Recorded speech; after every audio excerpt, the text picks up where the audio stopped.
ಬ್ರಾಹ್ಮಣಂ ಪಶ್ಚಾತ್ ತೈರ್ದೃಷ್ಟಂ ಋಷಿಭಿ ಪೃಥಕ್. ಬ್ರಾಹ್ಮಣವನ್ನ ಪ್ರತ್ಯೇಕವಾಗಿ ಋಷಿಗಳು ಕಂಡರು.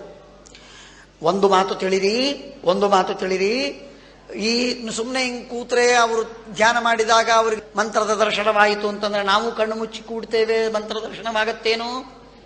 ಇಲ್ಲ, ಏನೇನೋ ದರ್ಶನವಾಗತ್ತೆ. ಮಂತ್ರ ದರ್ಶನ ಯಾವಾಗ ಆಗತ್ತೆ ಹಾಗಾದ್ರೆ ಅಂತ ಕೇಳಿದ್ರೆ ಆಚಾರ್ಯರು ಹೇಳ್ತಾರೆ, ಪ್ರಮಾಣ ಕೊಟ್ಟು ಪ್ರಮಾಣ ವಿವೇಕದ ಪ್ರಮಾಣವನ್ನು ಕೊಡ್ತಾರೆ. ಮಂತ್ರಾಶ್ಚ ಉಪನಿಷಚ್ಚೈವ ನಾಕೃತ್ವಾ ಸುಮಹತ್ತಪಃ. ಶ್ರೇಷ್ಠವಾದ ಮಹಾತಪಸ್ಸನ್ನು ಮಾಡದೇ ಇದ್ರೆ ಮಂತ್ರಗಳಾಗಲಿ ಉಪನಿಷತ್ತುಗಳಾಗಲಿ ಸ್ಫುರಣವಾಗುವುದಿಲ್ಲ, ಮಂತ್ರೋಪನಿಷತ್ತುಗಳ ದರ್ಶನ ಆಗುವುದಿಲ್ಲ. ಅದಾಗಬೇಕಾದರೆ ಮಹಾತಪಸ್ಸು ಬೇಕು. ಸುಮಹತ್ತಪಃ, ಬರೀ ಮಹಾ ಅಲ್ಲ, ಸುಮಹತ್ತಪಃ ಬೇಕು. ಪ್ರಥಮಂ ತದ್ಧಯಾಸ್ಯೇನ ದೃಷ್ಟಂ ಕೇನ ಚ ದೀಕ್ಷತೆ. ಆಯ್ತೆ, ಅದನ್ನೆಲ್ಲ ಪರಮಾತ್ಮ ನೋಡಿದ್ದೇ ಇವರೆಲ್ಲ ನೋಡ್ತಾರೆ. ಹಾಗಾದರೆ ಬ್ರಾಹ್ಮಣದ ಜ್ಞಾನ ಮಾಡಿಕೊಳ್ಳುವುದಕ್ಕೆ ತಪಸ್ಸು ಬೇಡವೇ ಅಂತ ಕೇಳಿದರೆ ಬ್ರಾಹ್ಮಣದ ದರ್ಶನ ಮಾಡಿಕೊಳ್ಳುವುದಕ್ಕೆ ತಪಸ್ಸು ಬೇಕು, ಪ್ರತ್ಯೇಕವಾದ ತಪಸ್ಸು ಬೇಡ. ಮಂತ್ರ ದರ್ಶನ ಮಾಡಿಕೊಳ್ಳುವುದಕ್ಕೆ ಯಾವ ತಪಸ್ಸು ಮಾಡಿದ್ದಾರೋ ಆ ತಪಸ್ಸಿನಲ್ಲೇನೆ ಈ ಬ್ರಾಹ್ಮಣ ದರ್ಶನವೂ ಆಗತ್ತೆ. ದೇವರ ಪೂಜೆ ಮಾಡುವುದಕ್ಕಾಗಿ ಯಾವ ಮಡಿಯಲ್ಲಿ ನಾವು ಶುದ್ಧವಾಗಿ ನದಿ ಸ್ನಾನಾದಿಗಳನ್ನು ಮಾಡಿಕೊಂಡು ಮಡಿಯಲ್ಲಿ ಬಂದಿದ್ದೇವೋ ಅದೇ ಮಡಿಯಲ್ಲಿ ಊಟವನ್ನು ಮಾಡಬಹುದು. ಊಟಕ್ಕಾಗಿ ನಾನು ಪ್ರತ್ಯೇಕ ಸ್ನಾನ ಮಾಡಿ ಬರ್ತೇನೆ ಮಾಡಬಾರ್ದು, ಮಾಡುವ ಕಾರಣವಿಲ್ಲ. ಅದರಲ್ಲೇ ಸಾಕು, ಪರ್ಯವಸಾನ ಅಂತರ್ಗತ. ಹಾಗೆ ಮಂತ್ರೋಪನಿಷತ್ತುಗಳ ದರ್ಶನವನ್ನು ಮಾಡಿಕೊಳ್ಳುವುದಕ್ಕಾಗಿ ಯಾವ ತಪಸ್ಸು ಮಾಡಿದ್ದಾರೆ ಅದರಿಂದಲೇನೆ ಬ್ರಾಹ್ಮಣದ ದರ್ಶನವೂ ಆಗತ್ತೆ, ಪ್ರತ್ಯೇಕವಾಗಿ ತಪಸ್ಸು ಅಗತ್ಯವಿಲ್ಲ. ವಿನಾ ಪೃಥಕ್ ತಪೋ ದೃಶ್ಯೇತ್ ಬ್ರಾಹ್ಮಣಂ ಮುನಿಭಿರ್ಯತಃ. ವೇದದ ವಿಷಯದಲ್ಲಿ ಆಚಾರ್ಯರೇ ಕೇಳಿ, ವೇದದ ವಿಷಯದಲ್ಲಿ ಶ್ರೀಮದಾಚಾರ್ಯರು ಎಷ್ಟು ನಿಯಮಗಳನ್ನ, ಎಷ್ಟು ಮಾಹಿತಿಗಳನ್ನ, ಎಷ್ಟು ಅರ್ಥಗಳನ್ನ ಹೇಳ್ತಾರೆ ನೋಡಿ. ಆಚಾರ್ಯರು ವೇದ ಪ್ರವಚನಾಚಾರ್ಯರು ಅಂತನ್ನುವುದಕ್ಕೆ 100% ಅರ್ಥವನ್ನು ನಾವು ತಿಳಿಬಹುದು ಎಲ್ಲಾ ವಿಷಯದಲ್ಲೂ ಕೂಡ. ಋಷಿಗಳು, ಛಂದಸ್ಸು, ದೇವತೆಗಳು ಏನು ಅದ್ಭುತ ಅದ್ಭುತ ಅದ್ಭುತ ಅಂದ್ರೆ ಊಹಾತೀತ ಅದ್ಭುತ, ಅಷ್ಟು ಸುಂದರವಾಗಿ ಹೇಳುವುದು. ಮಂತ್ರಾಶ್ಚೋಪನಿಷಶ್ಚೈವ ಬ್ರಾಹ್ಮಣಾದುತ್ತಮಸ್ತತಃ. ಪ್ರತ್ಯೇಕವಾಗ ತಪಸ್ಸು ಮಾಡಿಯೇ ದರ್ಶನವನ್ನು ಮಾಡಿಕೊಳ್ಳಲು ಸಾಧ್ಯವಿದ್ದದ್ದಾದ್ದರಿಂದಾಗಿ ಮಂತ್ರ ಮತ್ತು ಉಪನಿಷತ್ತುಗಳು ಬ್ರಾಹ್ಮಣಕ್ಕಿಂತಲೂ ಉತ್ತಮವಾದದ್ದು. ಏನು? ಬ್ರಾಹ್ಮಣಕ್ಕಿಂತಲೂ ಉತ್ತಮವಾದದ್ದು. ತತ್ರಾಪಿ ಆ ಮಂತ್ರೋಪನಿಷತ್ತುಗಳಲ್ಲೂ ಕೂಡ ಮಂತ್ರಕ್ಕಿಂತಲೂ ಉಪನಿಷತ್ತು ಶ್ರೇಷ್ಠ. ಯಾಕೆಂದ್ರೆ ತಪಸ್ಸು ಮಾಡದೆ, ಪ್ರತ್ಯೇಕ ತಪಸ್ಸಿಲ್ಲದೆ ಬ್ರಾಹ್ಮಣ ತೋರ್ತದೆ, ಪ್ರತ್ಯೇಕ ತಪಸ್ಸು ಮಾಡಿದಾಗ ಮಂತ್ರಗಳು ತೋರುತ್ತೆ. ಆದರೆ ಉಪನಿಷತ್ತು ಮಾತ್ರ ಬರೀ ತಪಸ್ಸು ಮಾಡಿದವನಿಗೆ ತೋರುವಂತಹದ್ದಲ್ಲ. ಕಿಂತು ಯುಕ್ತಾವಸ್ಥಾ, ಧ್ಯಾನದಲ್ಲಿ ಕೂತಾಗ, ಅಸಂಪ್ರಜ್ಞಾತ ಸಮಾಧಿಯಲ್ಲಿ ಕೂತಾಗ ಆ ಮಂತ್ರ ತೋರಬೇಕು. ಉಪನಿಷತ್ತು ತೋರುವುದು ಅಂದ್ರೆ ಉಪನಿಷತ್ತು ತೋರುವುದು ಯುಕ್ತಾವಸ್ಥಾದಲ್ಲೇನೇ ಅದು ಅಧಿಗಮ್ಯ. ಅಸಂಪ್ರಜ್ಞಾತ ಸಮಾಧಿಯಲ್ಲಿದ್ದಾಗ, ಸಮಾಧಿ ಮಗ್ನನಾಗಿರುವಾಗ ಉಪನಿಷತ್ತು ತೋರ್ತದೆ. ಸಮಾಧಿ ಬಿಟ್ಟು ಬೇರೆ ಕಾಲದಲ್ಲೂ ಮಹಾತಪಸ್ವಿಯಾದವನಿಗೆ ಮಂತ್ರಗಳು ತೋರುತ್ತೆ. ಆ ಮಂತ್ರಗಳಿಗಾಗಿ ಮಾಡಿದ ತಪಸ್ಸಿನಿಂದಲೇನೆ ಬ್ರಾಹ್ಮಣವು ತೋರ್ಲಿಕ್ಕೆ ಸಾಧ್ಯ. ಆದ್ದರಿಂದ ಬ್ರಾಹ್ಮಣಕ್ಕಿಂತಲೂ ಮಂತ್ರ ಉತ್ತಮ, ಮಂತ್ರಕ್ಕಿಂತಲೂ ಉಪನಿಷತ್ತು ಉತ್ತಮ. ಮಂತ್ರಾಶ್ಚೋಪನಿಷಚ್ಚೈವ ಬ್ರಾಹ್ಮಣಾದುತ್ತಮಸ್ತತಃ ತತ್ರಾಪ್ಯುಪನಿಷತ್ ಶ್ರೇಷ್ಠ ಯುಕ್ತಾವಸ್ಥಾಧಿಗಮ್ಯತಃ ಇತಿ ಪ್ರಮಾಣ ವಿವೇಕೆ. ಸಂತೋಷ. ಇಷ್ಟಾದ ಮೇಲೆ ಆತೇನ ಯಾತಂ ಮನಸೋ ಜವೀಯಸ ರಥಂ ಯಂ ವಾಂ ರಭವಶ್ಚಕ್ರುರಶ್ವಿನ ಅಸ್ಯ ಯೋಗೇ ದುಹಿತ ಜಾಯತೆ ದಿವ ಉಭಯ ಅಹನಿ ಸುದಿನೇ ವಿವಸ್ವತಃ ಅನ್ನುವ ಮಂತ್ರವೇನಿದೆ ಆ ಮಂತ್ರಕ್ಕೆ ಅರ್ಥವನ್ನು ಬರೀತಾರೆ ನೋಡಿ. ಒಂದೇ ಮಾತು, ಪ್ರಾಚೀನಾಚರಣ ಪುಣ್ಯೋಚ್ಚಯ ಚತುರತರ ಆಚಾರ ಇದೆಯೋ ಇಲ್ಲವೋ, ಪ್ರಾಚೀನಾಚರಣ ಪುಣ್ಯೋಚ್ಚಯ ಮಾತ್ರ ಇದೆ. ಅಷ್ಟಕ್ಕಾಗಿ ಶ್ರೀಮದಾಚಾರ್ಯರು 2 ಶಬ್ದಗಳನ್ನು ನಮ್ಮ ಕಿವಿಗೆ ಹಾಕಿ ತಲೆಗೆ ಒತ್ತಿ ಸ್ವಲ್ಪ ಅರ್ಥವನ್ನು ತಿಳಿಸ್ತಾ ಇದ್ದಾರಷ್ಟೇ. ಇದೆಲ್ಲ ತಿಳಿದುಕೊಳ್ಳುವ ಯೋಗ್ಯತೆ ನಮಗಿದೆಯೋ ಇಲ್ಲವೋ ಗೊತ್ತಿಲ್ಲ, ಅಷ್ಟು ಅದ್ಭುತವಾಗಿದೆ. ಹೇಳ್ತಾರೆ ನೋಡಿ, ನಿರ್ಮಿತೋ ದೈವತೈ ಸರ್ವೈ ವಿಷ್ಣುನಾ ವಾಯುನಾ ಸಹ ಅಧಿಷ್ಠಿತ ರಥೋ ದಿವ್ಯ ಸೋಧ್ಯಾತ್ಮಂ ದೇಹನಾಮಕಃ. ಎಲ್ಲ ದೇವತೆಗಳು ಸರ್ವೈಹಿ ದೈವತೈಹಿ ಎಲ್ಲ ದೇವತೆಗಳಿಂದ ನಿರ್ಮಿತವಾಗಿದೆ ಒಂದು ರಥ. ಅದು ಈ ದೇಹವೆಂಬ ರಥ. ಅದು ದಿವ್ಯವಾದ ರಥ. ದಿವ್ಯ ಸೋಧ್ಯಾತ್ಮಂ ದೇಹನಾಮಕಃ. ಅದು ಅಧ್ಯಾತ್ಮವಾದದ್ದು, ದೇಹವೆಂಬ ಹೆಸರಿನ ರಥ.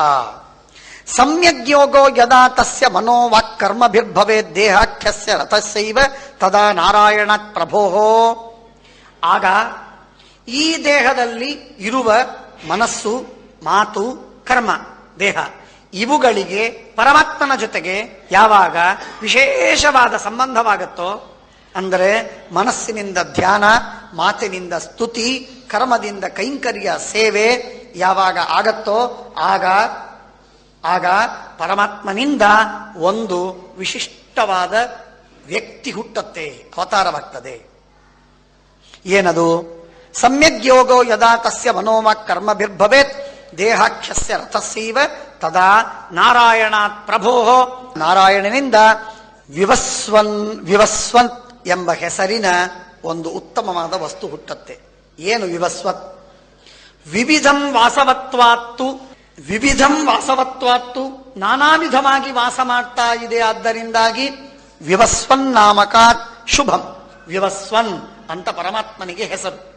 ಯಾಕೆಂದ್ರೆ ವಿವಿಧವಾಗಿ ವಾಸ ಮಾಡ್ತಾನೆ ಪರಮಾತ್ಮ. ಹಾಲಿನಲ್ಲಿ ಹಾಲಾಗಿ, ಹುಲ್ಲಿನಲ್ಲಿ ಹುಲ್ಲಾಗಿ, ಹಸಿರು ಬಣ್ಣದಿಂದ ಹುಲ್ಲಿನಲ್ಲಿ, ಬಿಳಿ ಬಣ್ಣದಿಂದ ಹಾಲಿನಲ್ಲಿ, ಮೊಸರಿನಲ್ಲಿ ಬೇರೆ, ತುಪ್ಪದಲ್ಲಿ ಬೇರೆ, ಅದರಿಂದ ಮಾಡುವ ಪದಾರ್ಥದಲ್ಲಿ ಬೇರೆ, ಬೀಜದಲ್ಲಿ ಬೇರೆ, ಬೇರಿನಲ್ಲಿ ಬೇರೆ, ಟೊಂಗೆಯಲ್ಲಿ ಬೇರೆ, ಗಿಡಗಳಲ್ಲಿ ಬೇರೆ, ಎಲೆಗಳಲ್ಲಿ ಬೇರೆ, ಹೂವಿನಲ್ಲಿ ಬೇರೆ, ಒಂದೇ ವಸ್ತುವಿನಿಂದ ನಿರ್ಮಾಣವಾದದ್ದರೂ ಕೂಡ ಪರಮಾತ್ಮ ಅನಂತ ರೂಪದಿಂದ ವಾಸವಾಗಿರ್ತಾನೆ. ಆದ್ದರಿಂದ ವಿವಿಧವಾಗಿ ವಾಸವಾಗಿರ್ತಾನೆ. ಹಾಗಾಗಿ ಭಗವಂತನಿಗೆ ವಿವಸ್ವಾನ್ ಅಂತ ಕರೀತಾರೆ. ಆ ವಿವಸ್ವಾನ್ ಎಂಬಂತಹ ಹೆಸರಿನ ಪರಮಾತ್ಮನೇನೋ ನಾರಾಯಣ, ಅವನಿಂದ ಒಂದು ಅತ್ಯಂತ ಶುಭವಾದದ್ದು, ಪರಮಮಂಗಲವಾದ ವಸ್ತು ಹುಟ್ಟೋದಿದೆ. ಅದೇನು? ಸಂಸಾರವಾರಕಂ ಜ್ಞಾನಂ. ಸಂಸಾರ ವಾರಕ, ಸಂಸಾರವನ್ನೇ ನಿವಾರಣೆ ಮಾಡುವ, ಸಂಸಾರವನ್ನೇ ಪರಿಹಾರ ಮಾಡುವ ಉತ್ತಮವಾದ ಜ್ಞಾನ ನಮಗೆ ಹುಟ್ಟತ್ತೆ. ಸಂಸಾರ ವಾರಕಂ ಜ್ಞಾನಂ. ಅದರ ಹೆಸರೇನು? ದಿವೋ ದುಹಿತೃನಾಮಕಂ. ದಿವೋ ದುಹಿತ. ದಿವಃ ದ್ಯುಲೋಕ, ದ್ಯುಲೋಕದ ದುಹಿತ ಮಗಳು. ದುಹಿತ ಎಂದರೆ ಮಗಳು. ದಿವೋ ದುಹಿತ, ದ್ಯುಲೋಕದ ಮಗಳು ಎಂದು ಕರೆಯಲ್ಪಡುವ ಜ್ಞಾನ ಎಂಬ ಶುಭವಾದ ಸಂಸಾರ ವಾರಕವಾದದ್ದು ಹುಟ್ಟತ್ತೆ. ದಿವೋ ದುಹಿತೃನಾಮಕಂ ವಿಷ್ಣು ತತ್ವಾಪರೋಕ್ಷಾಖ್ಯಂ ಅಹನೀ ದ್ವೇಚ ಶೋಭನೆ. ವಿಷ್ಣು ತತ್ವದ ಅಪರೋಕ್ಷ ಜ್ಞಾನವೆಂಬಂತಹ ಎರಡು ಹಗಲುಗಳು, ಶ್ರೇಷ್ಠವಾದ ಹಗಲುಗಳು ಎರಡು ಬರುತ್ತವೆ.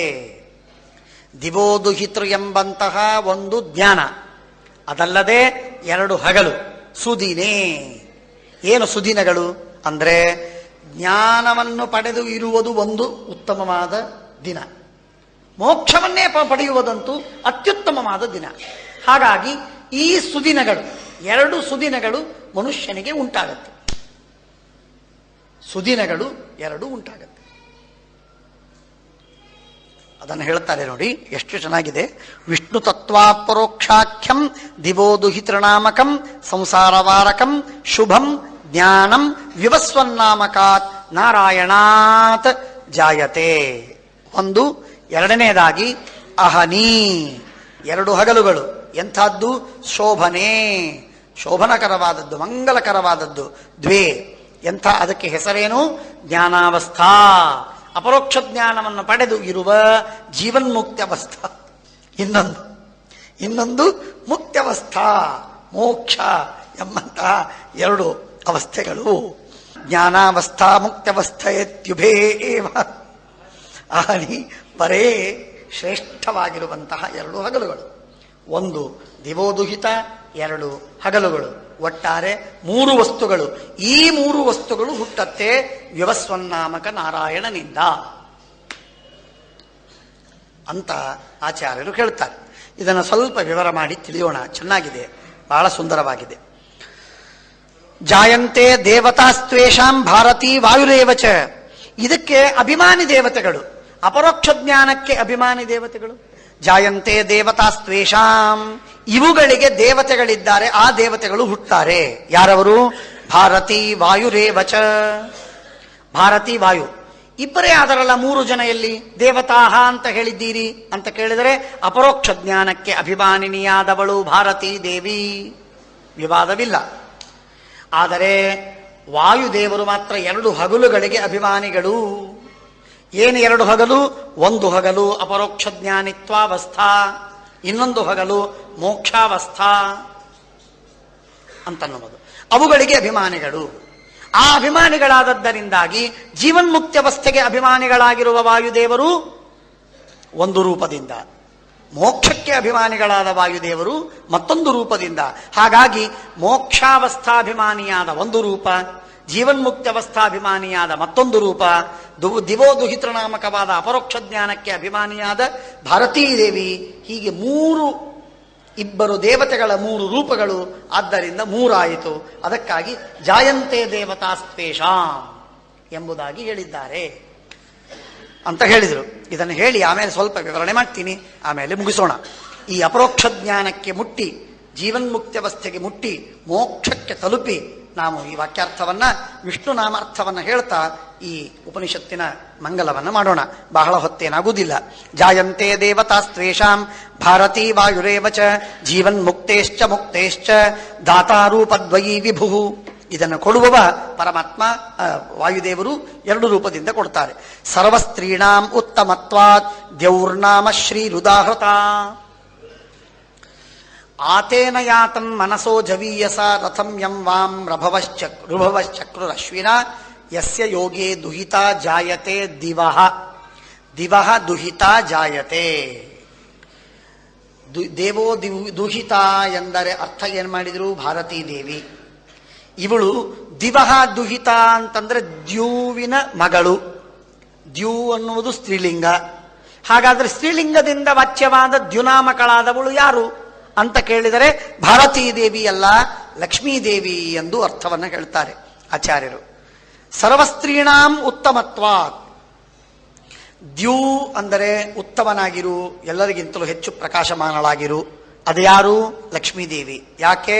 ಸರ್ವಸ್ತ್ರೀಯರಿಗಿಂತಲೂ ಉತ್ತಮಳಾಗಿದ್ದಾಳೆ. ಆದ್ದರಿಂದ ಸರ್ವಸ್ತ್ರೀಣಾಂ ಉತ್ತಮತ್ವಾತ್ ದ್ಯೌರ್ನಾಮ ಶ್ರೀಹಿ ಉದಾಹೃತ. ಲಕ್ಷ್ಮೀದೇವಿಗೆ ದ್ಯೌಹು ಎಂದು ಹೆಸರು. ಅಹರಾಖ್ಯ ಭಾರತೀತು ನಿತ್ಯಾಹೇಯ ಸ್ವರೂಪತಃ. ಅಹರಾಖ್ಯ ನಿತ್ಯವಾಗಿ ಅಹೇಯಳಾಗಿದ್ದಾಳೆ, ಆದ್ದರಿಂದಾಗಿ ಅಹರ್ ಎಂದು ಕರೆಯಲ್ಪಡ್ತಾರೆ. ಯಾರು? ಭಾರತೀ ದೇವಿ. ಹಾಗೂ ಅಹರ್ ಎಂದು ಕರೆಯಲ್ಪಡ್ತಾರೆ ಜ್ಞಾನಾತ್ಮಕರಾದದ್ದರಿಂದ ವಾಯುದೇವರು. ಅಧಿದೈವ ರಥೇಪ್ಪೇತೆ ವಿಷ್ಣೋರ್ ಲಕ್ಷ್ಮ್ಯಾಂ ಪ್ರಜದ್ದಿರೆ.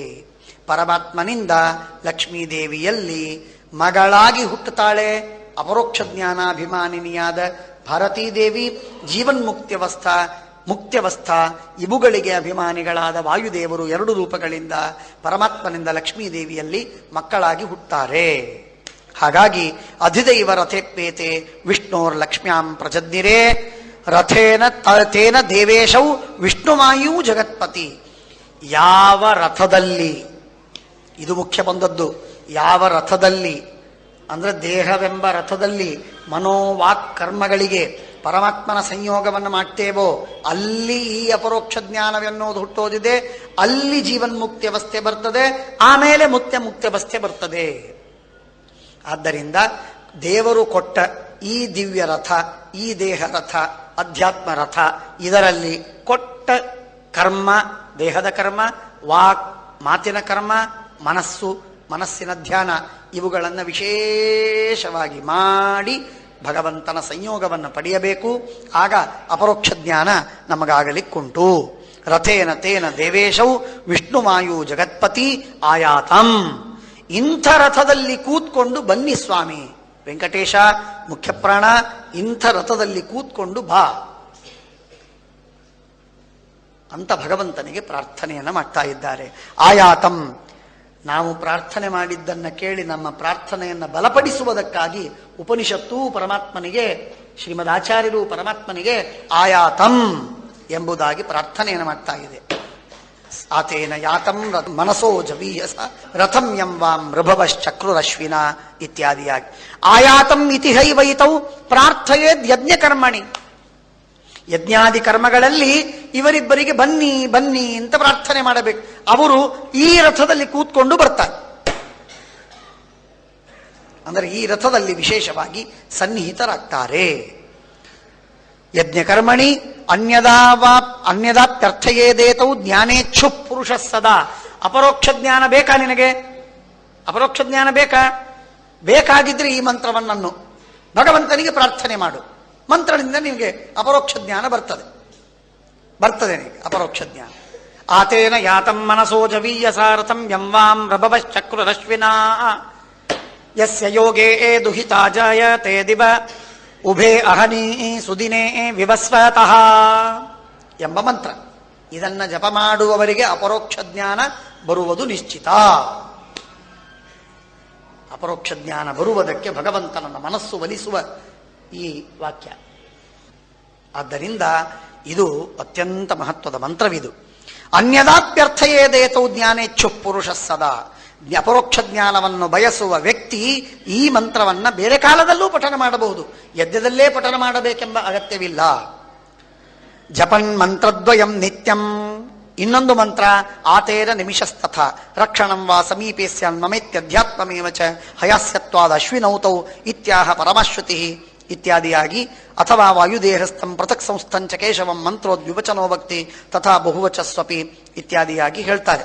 ಇಷ್ಟು ಒಟ್ಟಿಗೆ ಆಯಿತು. ಇದರಲ್ಲಿ ಏನು ಬಂದದ್ದು ಅಂತಂದ್ರೆ, ನಮ್ಮ ಈ ಅಧ್ಯಾತ್ಮ ದೇಹ, ಇದರಲ್ಲಿ ಪ್ರಾಣದೇವರಿದ್ದಾರೆ, ಇದರಲ್ಲಿ ಪರಮಾತ್ಮ ಇದ್ದಾನೆ. ಶಿವ ಮನಸ್ಸಿನ ಅಭಿಮಾನಿಯಾಗಿ, ಮನಸ್ಸಿನ ನಾಮಕನಾಗಿ ಈ ರಥಕ್ಕೆ ಚಾಲಕ ಸಾರಥಿಯಾಗಿದ್ದಾರೆ. ಉಮಾದೇವಿ ನಾಗಾಕಾರಳಾಗಿ ಹಗ್ಗದಂತೆ ನಾಲಿಗೆಯಲ್ಲಿದ್ದಾಳೆ, ಲಗಾಮಿನಂತೆ ಇದ್ದಾಳೆ.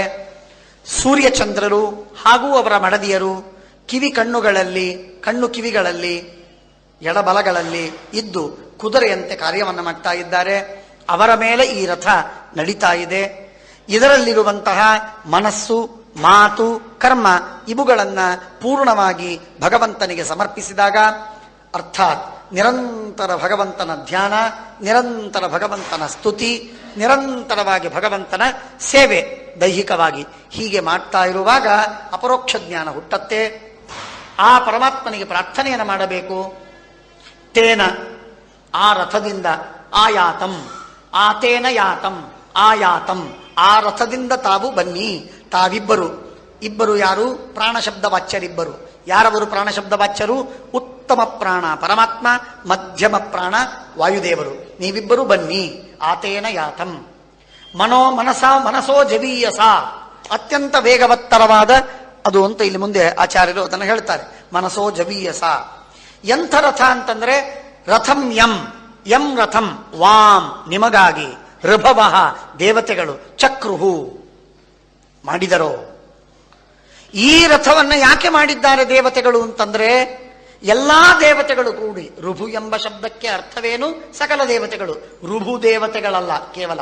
ಅದಕ್ಕೆ ಆಚಾರ್ಯರು ಹೇಳಿದ್ರು, ಆದಿತ್ಯಾವಸವೋ ರುದ್ರ ವಿಶ್ವೇ ಋಭವ ಇತ್ಯಪಿ ಸರ್ವದೇವ ಸಮಾಖ್ಯಾಚ ದ್ವಾದಶಾಷ್ಟಾಧಿಕೇಶ್ವಪಿ ಅಂತ ಆಚಾರ್ಯರು ಹೇಳ್ತಾರೆ. ತಥಾಚ ಋಭವ ಎಂದರೆ ಸಕಲ ದೇವತೆಗಳು. ಆ ಸಕಲ ದೇವತೆಗಳು ಈ ದೇಹವನ್ನು ನಿರ್ಮಾಣ ಮಾಡಿದ್ದಾರೆ. ಯಾಕೆ ನಿರ್ಮಾಣ ಮಾಡಿದ್ದಾರೆ? ನೀವಿಬ್ಬರು ಬರಬೇಕು ಅಂತ ಅನ್ನೋದಕ್ಕಾಗಿ ನಿರ್ಮಾಣ ಮಾಡಿದ್ದಾರೆ. ಆದ್ದರಿಂದ ದಯವಿಟ್ಟು ನೀವಿಬ್ಬರು ಈ ರಥದಲ್ಲಿ ಕೂತ್ಕೊಂಡು ಬಂದು ನಮಗನುಗ್ರಹವನ್ನು ಮಾಡಬೇಕು. ಏನ್ ಲಾಭ? ನಾವೆಂಥವರು ಗೊತ್ತಾ ನಿನಗೆ? ಗೊತ್ತು ಸ್ವಾಮಿ, ನೀವಿಬ್ಬರೂ ಹಯಗ್ರೀವ ರೂಪರಾದವರು. ಅಶ್ವಿನೌ ಆತೇನ ಯಾತಂ ಮನಸೋ ಜವೀಯಸ ರಥಂ ಯಂ ವಾಂ ರಭವಶ್ಚಕ್ರುಹು ಅಶ್ವಿನಾ. ಹೇ ಅಶ್ವಿನೌ ಸುಪಾಂಸುಲುಕ್ ಡಾ ಆ ಡಾ ಡೇ ಯಾತ್ ಆಚ್ ಆಲಹ ಎಂಬ ಸೂತ್ರದಿಂದ ಆತ್ ಅಂತನ್ನುವ ಪ್ರತ್ಯಯ ಬಂದು ಡಾ ಎಂಬ ಪ್ರತ್ಯಯ ಬಂದು ಅಶ್ವಿನಾ. ಅಶ್ವಿನೌ ಹೋಗಿ ಅಶ್ವಿನಾ. ಆ ಅಶ್ವಿನಾ, ಹೇ ಅಶ್ವಿನಿ ದೇವತೆಗಳೇ, ನೀವು ಅಂದ್ರೆ ಅಶ್ವಿನಿ ದೇವತೆಗಳು ಯಾರು? ಮುಖ್ಯ ಪ್ರಾಣ ಪರಮಾತ್ಮ. ನೀವಿಬ್ಬರು ಬನ್ನಿ ಅಂತ ಪ್ರಾರ್ಥನೆ.